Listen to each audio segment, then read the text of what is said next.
हमारी बहनें, बेटियां, भांजियां, भतीजियां, मैं पूरब का रहने वाला हूँ। आप सभी लोग हमारे मान के मान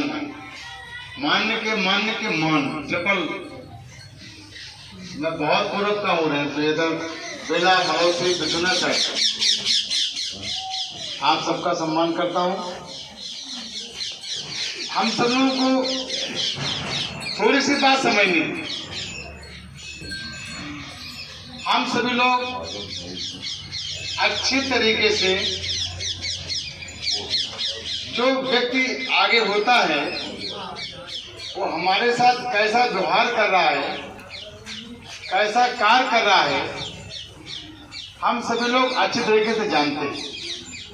बताओ भाई, जानकारी में कोई कमी है? सब जानते हैं। हित अनहित पशु पक्षी जाने। जब पशु पक्षी ये जान लेते हैं कि ये हमारे साथ कैसा व्यवहार कर रहे हैं, तो हम लोग तो इंसान हैं। लेकिन कभी कभी ऐसा होता है कि जो व्यक्ति उत्पीड़न करता है, जो व्यक्ति शिकार करता है, जो व्यक्ति अत्याचार करता है, वो व्यक्ति अपने मन में ये सोचता है कि ये जो हमारा गुलाम है, गुलामी कर रहा है, इसको सम्मान की जरूरत नहीं है, इसको सम्मान चाहिए नहीं होता है।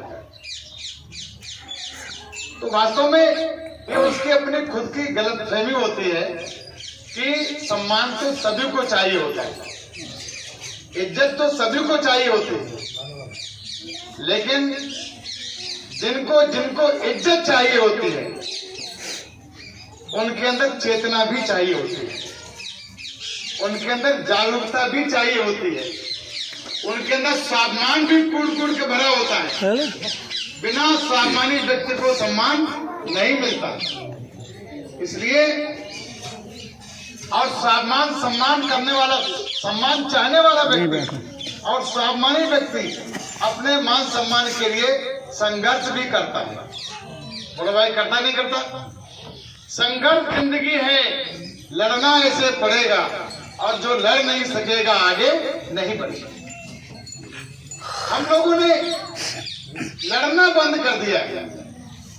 40 वर्षों से हम लोग इनके शिकार होते चले आए, सभी वालों के। आप कल्पना करिए कि हम क्या थे, क्या हो गए और क्या होंगे अभी। हम क्या थे? राजे महाराजे थे। क्या हो गए? गुलाम हो गए। और क्या होंगे अभी पता नहीं।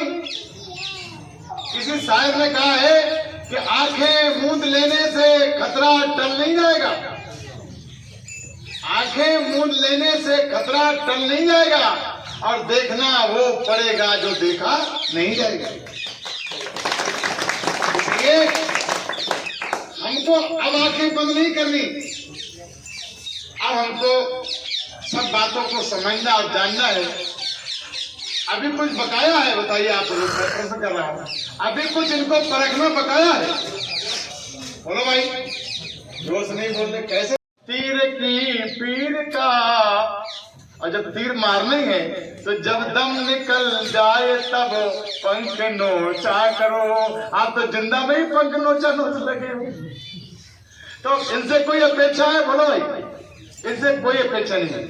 इसलिए इसका एक रास्ता सर्वजन सुखाय पार्टी का है।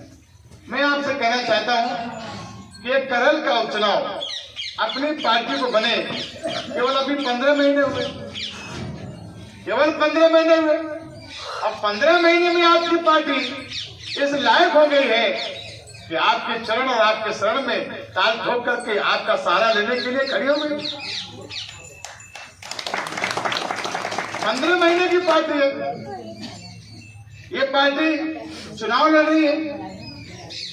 ये चुनाव करल का क्यों हो रहा है और किस लिए हो रहा है, और इसका क्या मकसद है, लोगों का क्या मकसद है और हमारा अपना क्या मकसद है, इन सब चीज समझना है। ये करल का उपचुनाव भारतीय जनता पार्टी के लिए अपने सत्ता की शान बचाने के लिए हो रहा है। बोलो भाई, भारतीय जनता पार्टी कभी भी यादव का सम्मान नहीं करती। भारतीय जनता पार्टी फूटी आंखों से यादव को नहीं देखना चाहती। जब उसको जसवंत नगर में प्रत्याशी नहीं मिलता तब वो यादव प्रत्याशी ढूंढती है उपयोग करने के लिए, और जब उसने करेल में सभी बिरादरी के प्रत्याशी लड़ा के देख लिए तब उसने सैफई में ही सैफई का विकल्प ढूंढ रहे हैं। बोला भाई गलत कर रहा हूं? सैफई में ही सैफई का विकल्प ढूंढ रहे हैं, केवल खेल तमाशा कर रहे हैं बल का बकरा बनाने के लिए। बहुजन समाज पार्टी इसलिए चुनाव लड़ रही है कि उसका वोट बैंक खिसकता जा रहा है, अपना वोट बैंक बचाने लड़ रही है। और समाजवादी पार्टी इसलिए चुनाव लड़ रही है कि पूरे सैफई परिवार में केवल एक बेचारे बेरोजगार तेजू भाई रह गए हैं, उनको रोजगार दिलाने के लिए समाजवादी पार्टी चुनाव लड़ रही है।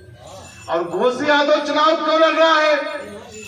घोसी यादव चुनाव अपने मान सम्मान स्वाभिमान और अपने पुराने गौरव की स्थापना करने के लिए अपनी सर्वजन सुधार पार्टी के चुनाव निशान चारपाई पर बटन दबाने के लिए, अपने स्वाभिमान सम्मान के लिए चुनाव लड़ रहा है। इसलिए ये चुनाव जितना हमारे लिए जरूरी है, जितना हमारे घोसी यादव समाज के लिए जरूरी है, उतना चुनाव दूसरे लोगों के लिए जरूरी नहीं है।